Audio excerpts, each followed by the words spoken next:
warahmatullahi wabarakatuh. Balik lagi di Kreatif Channel. Oke guys, balik lagi di Sentra Rumah Jamur Ihsan Serbelawan, channel inspirasi, motivasi, dan semangat untuk berwirausaha ya guys. Balik lagi kita ngobrol-ngobrol santai masalah budidaya jamur tiram. Yang belum subscribe atau baru kesasar ke channel ini, seperti biasa selalu saya ingatkan untuk subscribe dulu, dinyalakan loncengnya, dinyalakan notifikasinya, supaya nggak ketinggalan video terbaru, notifikasi terbaru, masalah dan pembahasan tentang sekitaran budidaya jamur tiram ya guys ya. Jadi menyinggung sedikit nih guys ya, kita sedang dalam penantian bibit jamur merang. Nah jadi kalau udah datang nanti, entah yang dari Shopee duluan, entah yang dari Lazada duluan, nanti akan kita review ya guys ya, bagaimana bibitnya, medianya, kemudian sedikit Ihsan jelaskan, nggak menjelaskan sih, menceritakan prosesnya. Dan nanti kalau eksperimen berhasil baru mungkin Ihsan berani menampilkan videonya ya guys ya. Karena jujur di jamur merang Ihsan masih awal kali ya guys ya, pemula sekali ya guys ya, masih baru mau terjun lah. Tapi ya setidaknya informasinya itu sudah 70%-an lah yang kita dapat, tinggal prakteknya bagaimana. Dan ya itu sedikit sekilas tentang masalah budidaya jamur merang yang akan kita eksperimenkan. Makanya harus di subscribe supaya nggak ketinggalan video-video terbarunya, ilmu-ilmu terbarunya. Siapa tahu kalian nggak berjodoh ataupun nggak rezeki di jamur tiram, tapi bisa berjodoh ataupun bisa lancar usahanya mencoba jamur merang. Nah siapa yang tahu ya guys ya. Makanya pembahasan masalah jamur-jamur ini akan lebih detail lagi. Mungkin nanti akan kita coba jamur kuping, jamur yang lain-lainnya lah ya guys ya. Nah jadi pada kesempatan kali ini Ihsan mau membahas masalah gurem ya guys ya. Jadi kita akan melanjutkan pembahasan masalah gurem, karena yang kemarin itu sudah satu episode pembahasan masalah gurem, contohnya gurem, kemudian dampak yang ditimbulkan oleh gurem sendiri ya guys ya. Nah jadi di sini Ihsan akan memberikan 5 karakter gurem ya guys ya. Jadi kita harus mengetahui 5 hal yang menjadi ciri khas backlog terserang gurem, kemudian bagaimana si gurem itu. Jadi kita supaya bisa tahu cara menanganinya bagaimana ya guys ya, sebelum Ihsan memberikan tutorial cara penanganan yang udah Ihsan lakukan. Jadi kita belajar dulu sedikit masalah karakteristik si gurem ini yang udah Ihsan amati, kemudian yang udah Ihsan sharingkan kepada teman-teman yang lain ya guys ya. Jadi di sini ada 5 poin nih guys ya yang Ihsan catat. Yang pertama, gurem itu sebenarnya masih dapat dilihat dengan kasat mata ya guys ya. Nanti video gambarnya akan Ihsan tampilkan. Jadi gurem itu masih bisa dilihat, masih bisa diamati, masih bisa dicari tahu ya guys ya. Karena memang wujudnya itu masih terlihat. Bukan artian yang harus pakai mikroskop kali ya, tidak terlihat, hanya bisa dirasa-rasakan, enggak ya guys ya. Gurem ini masih bisa kita lihat, yang penting kita fokus, kita perhatikan detail ya guys ya, masih bisa terlihat. Nah itu yang pertama yang Ihsan amati. Jadi kalian yang berpikiran bahwasanya membasmi hama yang tidak terlihat itu sulit, tuh kalian salah ya guys ya, karena gurem itu masih kita dapat melihat. Kemudian yang kedua guys, gurem itu menyukai suhu yang hangat. Suhu yang hangat, suhu yang agak sedikit panas. Makanya biasanya kumbung ataupun backlog yang terserang gurem itu saat backlognya itu berada di musim kemarau, ataupun saat kumbung kalian itu dari seng. Jadi suhunya hangat, ya maksimal di atas 35-an derajat lah. Nah, di saat suhu itulah backlog ataupun miselium itu terserang gurem ya guys. Karena Ihsan baru mengalaminya saat ini, saat kumbung Ihsan sudah full seng ya guys ya, atapnya. Dulu waktu masih daun rembia ataupun separuh seng separuh rembia itu masih aman. Nah, jadi saat full seng ini baru mulai terserang si gurem ini. Nah, jadi untuk mengantisipasinya kan kita jadi tahu ya guys ya. Jadi usahakan suhu kumbung kalian itu kalau siang itu diturunkan. Kalau misalkan dari seng ataupun suhunya panas, siangnya terik, itu usahakan suhu kumbungnya itu diturunkan. Karena si gurem menyukai suhu yang hangat dan cenderung agak sedikit panas ya guys ya. Kemudian yang ketiga itu gurem menyukai miselium yang tua guys. Nah, kenapa Ihsan bisa berpendapat seperti itu? Karena yang sepengalaman Ihsan ini, backlog jumbo yang terserang gurem itu pada miselium yang full semua guys. Jadi miselium yang udah full, backlog udah full, putihnya udah tebel, nah itu baru terserang gurem ya guys. Jadi penanganannya itu sulit. Nah makanya Ihsan mengambil kesimpulan dan Ihsan sharekan apakah benar, dan ternyata teman-teman yang lain yang sependapat dengan Ihsan itu, yang sering Ihsan obrolkan ataupun Ihsan curhatkan masalah jamur ini, ya mereka mengatakan seperti itu juga. Jadi miselium si gurem ini memang suka dengan miselium yang tua. Nah, jadi kalau udah bag full, udah putih, tebal, itu baru dia suka ke situ lah ya guys ya. Nah, jadi itu ada juga pendapat yang seperti ini guys. Bang, punyaku belum full, masih 50 atau 70%, tapi kok terserang gurem bisa tiba-tiba hilang juga.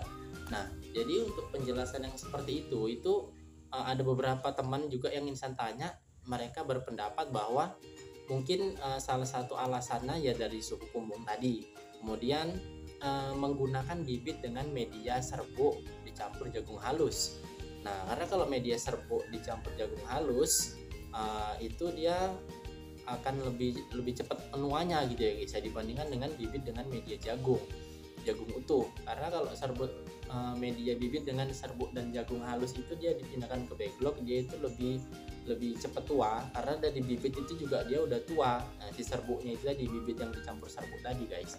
Nah, jadi mungkin pendapatnya seperti itu lah guys. Jadi sekali lagi ini hanya pendapat referensi buat teman-teman, sama-sama kita belajar. Kalau ada pendapat yang lain bisa tulis di kolom komentar di bawah ya guys ya. Nah, jadi ini dari pendapat Insan dan teman-teman Insan lah. Nah, seperti itu. Buat teman-teman yang lain kalau ada pendapat ataupun masukan ataupun bang kayak gini bang kayak gini bang, nah bisa kalian tulis di kolom komentar di bawah.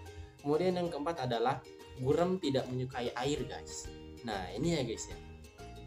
Nah, jadi salah satu cara Insan mengatasinya itu ya dengan disemprot air ya guys ya. Nanti untuk lebih jelasnya, lebih lengkapnya nanti akan Insan buat tutorialnya, supaya teman-teman tinggal praktekin aja di rumah, makanya di subscribe ya guys ya. Nah, jadi gurem tidak suka air itu udah jelas, dia berkebalikannya lah guys ya, dari gurem menyukai panas atau menyukai suhu hangat. Jadi kalau dia sudah hangat berarti kan tidak sukanya dengan air. Jadi ya cara mengatasinya ya tadi menjaganya, ataupun cara penanganan yang lebih tepat supaya gurem ataupun supaya kumbung aman dari gurem itu ya dengan rajin menyiram, dengan artian bukan hanya backlognya tapi kumbungnya, lantainya, dindingnya. Nah, semua itu perlu disiram, diturunkan suhunya, didinginkan. Jadi kumbung ataupun backlog di tempat kita itu aman dari gurem guys. Kemudian yang kelima ini guys, backlog terkena gurem itu tidak bisa diselamatkan dan tidak bisa menghasilkan lagi guys. Nah, ini yang paling fatal ya guys. Yang paling mengecewakan itu yang nomor 5 ini guys, karena Insan backlog jumbonya itu udah sekitar 70-an log terkena gurem dan tidak bisa diselamatkan dan tidak bisa menghasilkan sama sekali guys. Nah, itu menurut Insan buat down ya guys ya. Jadi 70-an log itu udah satu steaman, hampir satu komposan, nggak bisa menghasilkan ya guys ya. Jadi itu setara dengan mungkin 300-an backlog normal lah. Bayangkan 300-an backlog normal itu, dan untuk penggunaan bibit kemudian untuk penantiannya itu backlog jumbo itu lebih banyak dan lebih lama guys. Jadi ya downnya di situ ya guys ya. Beda dengan backlog normal ya. Kalau backlog normal 1 bulan udah penantiannya, kemudian penggunaan bibitnya pun mungkin baru seberapa ya guys ya. Tapi kalau di backlog jumbo ini kan kita udah nunggunya hampir 2 bulan, kemudian miseliumnya tiba-tiba hilang. Yang kita bayangkan satu log itu menghasilkan minimal 1 kilo jamur, ini kalau 70 log kan 70 kilo ya guys kali 20.000. Nah, seperti itu guys.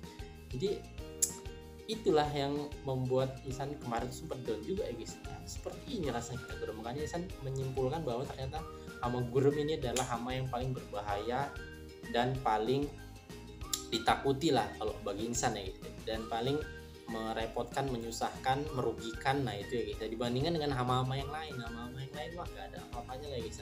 Jamur hijau bisa langsung di steam nih, itu di belakang tuh guys. Beluk jamur hijau langsung di steam, jadi miseliumnya udah 25-30%. Kemudian apalagi oncom, lebih gampang lagi pengatasannya. Kurang matang, kalau bibitnya bagus tembus.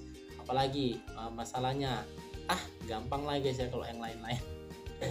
Nah, jadi semua itu masih bisa diatasi, masih bisa menghasilkan. Tapi kalau udah gurem, miseliumnya udah full, kemudian ya hilang semuanya guys, termakan oleh si gurem tadi. Karena kalau udah full, kalau lah guremnya dinonaktifkan ya, jadi si miselium ini mau makan apa lagi, udah nggak ada nutrisi kayu di situ guys.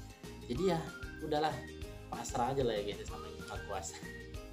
Kemudian ini satu lagi ya guys ya, satu lagi ini tambahan, ini yang baru-baru ini aja sih, ini belum Insan apakan, belum Insan konsultasikan. Dan insan amati sendiri ternyata gurem itu nggak punya sayap guys. Ternyata dia itu berpindah ya dengan cara berjalan. Gurem itu nggak bersayap, dia itu ya hanya makhluk kecil yang berjalan biasa gitu aja guys, seperti semut. Nah, jadi kalau dia pindahnya itu jauh-jauh, kemungkinan guys ya dia berkembang biak di situ dia guys. Nah, jadi bukan dia terbang, bukan dia berpindah-pindah terus, enggak. Jadi kalau kemungkinan yang lebih efisien itu ya dia itu masuk ke satu backlog, ya dia itu makan di situ, berkembang biak di situ, makanya dia jadi banyak guys. Bukan dia berpindah dari backlog satu ke backlog yang lain seperti ada pendapat yang lain, karena kan kalau dia berpindah otomatis dia kan memiliki sayap ataupun memiliki kecepatan lah. Ini enggak guys, dia itu jalannya sangat perlahan lah, seperti semut lah lebih kurang, bahkan dia lebih lambat lagi dari semut. Makanya ya kesimpulannya pasti dia bermasuk ke log itu dan berkembang biak di situ, karena kan makanan tersedia miselium dari nutrisi backlog, nutrisi jamur. Kemudian apalagi, ya udahlah, kalau ada laki-laki dan perempuan mereka berkembang biak di situ. Nah, jadi seperti itulah guys ya beberapa kesimpulan yang insan dan teman-teman insan ambil, yang bisa teman-teman juga ambil pelajarannya supaya jangan sampai terkena si gurem ini guys, karena ya sangat merepotkan dan merugikan sih. Nah, jadi itulah guys video pada kesempatan kali ini. Nah, mungkin di video lain waktu nanti akan coba insan bedah lagi dan insan praktekkan bagaimana cara insan mengatasi guremnya ini. Jadi teman-teman udah tahu karakteristik si gurem ini seperti apa dan cara penanganannya nanti akan insan kasih tahu. Makanya di subscribe, di like videonya, kemudian di share kepada teman-teman yang lain supaya semakin banyak yang paham cara penanganan si gurem ini ya guys ya, supaya tidak banyak petani lagi yang dirugikan oleh gurem. Nah, kita jumpa di video berikutnya. Kalau ada yang salah, mohon maaf. Assalamualaikum warahmatullahi wabarakatuh.